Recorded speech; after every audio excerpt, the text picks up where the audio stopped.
जहाँ शोहर को ये शिकायत है कि औरत बोलती बहुत है, वहाँ बेगमों को ये शिकायत है कि मर्द सुनते कहाँ हैं।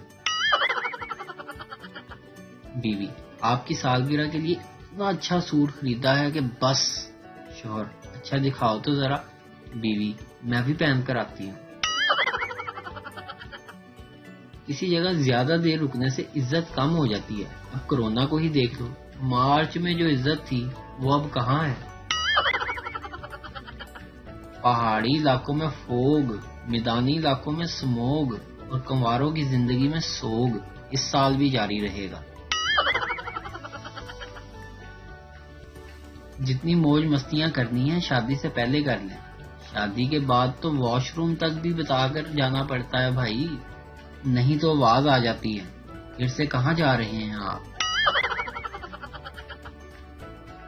हम पाकिस्तानियों की आधी जिंदगी डिग्रियां लेने में गुजर जाती है और आधी इन डिग्रियों की कॉपियां करवाते गुजर जाती है। हॉस्टल में रहने वाले लोगों से पढ़ना तो दूर की बात है, दिन में 3 बार पानी की बोतल भरकर लाना भी जहाज से कम नहीं समझ। एक सरदार अपनी बीवी के साथ रिक्शे में बैठ गया।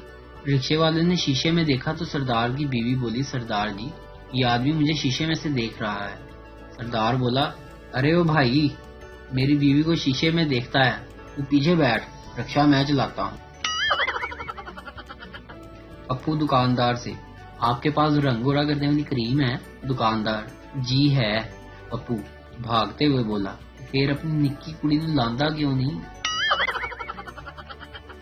वीडियो देखने का शुक्रिया। लाइक कीजिए हमारा पेज NTV उर्दू और वीडियो पसंद आए तो जरूर शेयर कीजिए।